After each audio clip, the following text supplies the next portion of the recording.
We're on this sheet, the EDATE function and EOMONTH. The EDATE function in Excel helps you to calculate the date that is specified number of months before or after a given date. It's useful to find dates like maturity dates, deadlines, recurring events that occur on the same day of the month. For example, we have a start date here. We got some employees that have been hired. Now we have they have a probation period of 3 months and so on, and they will be on probation for certain months. So we want to calculate here when is their probation ends. The function that we're talking about is EDATE is called end of date. And the parameter is pretty easy. It returns the serial number of the date that is in the indicated number of months before or after the start date. And there are two parameters here are start date and month. Start date means the initial date. Months means number of months to add or subtract. A positive number will move the date forward, and the negative number will move the day backward. So if you put in 3, it will go to 3 months ahead. If you put -3, it will go return 3 months back. So pretty useful function out there. Let's see them in action here. We want to calculate when is their probation ending. So we use a function here called EDATE. What is the start date? This is the start date. When is their probation ending? After 3 months. Press enter. We'll get a date, 15 December 2018. And we copy this down, we get an answer here. So now company says that, okay, their probation will start on the last day of the current month. Whatever the current month is going on, we don't care what the current month is, but their permanent status will actually start on the last day of the month. Okay, so what does it mean? So it simply means that we want to use a function called EOMONTH.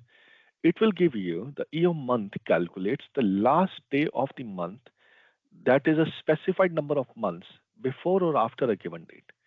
Now, this is helpful for financial calculations, determining payment schedules, or reporting deadlines that fall at the end of the month. Now, it is very similar to EODATE. EDATE is end of date, EOMONTH is end of month. Again, positive number will move the months forward, negative numbers will move the months backward. So we are using a function here called EOMONTH. What is the start date? This. What is the end date? This. Now it will give us 31st December.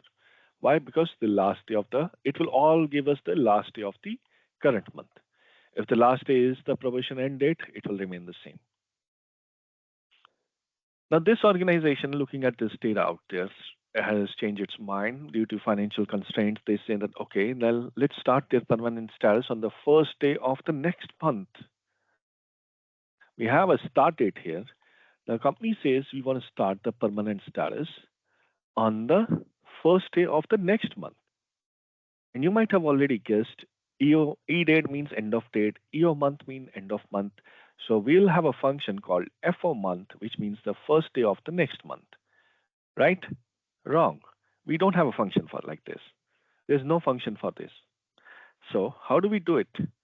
So in order to do it, we'll simply use the end of day function equal EOMONTH, and this is the EO start date. This is the number of months. Close the parentheses. We'll simply add 1 to it. It will automatically give the next day of the first day of the next month.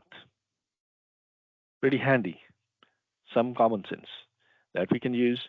We can get these, twist around these functions. We can twist these functions into the way that we want. Very, very useful. The more you get into that, the more you learn how you can twist them, how you can tailor them to your needs. There is nothing absolutely wrong with it. You can twist these functions. Over here, we have some dates here now. Now here we have program length in months. Now these are some of the dates that program has actually ended. And these programs, these projects ran for these many months. We want to calculate when these actually started. What was the start date of these projects? So is there a function for that? Yes. So EODATE, EDATE, start date. And if I use months here, it will move forward.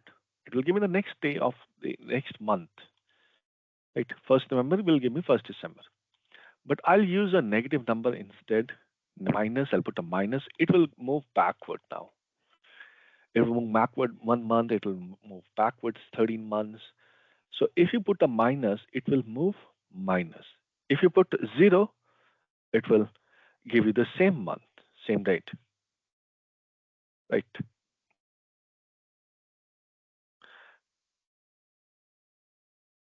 0 here. Let's see what happens.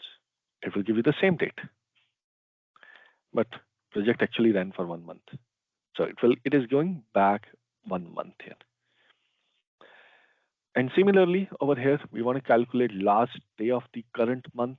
Let's assume the current month is January.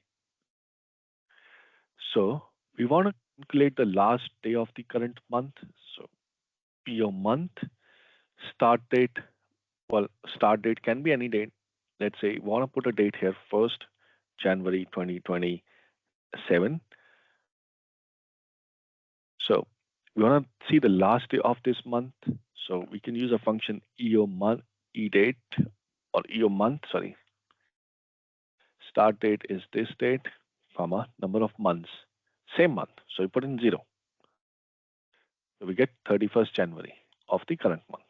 If I have February, 1st February instead, I'll put in number 2. What will the last day, whether it's a leap year or not? So it's not a leap year.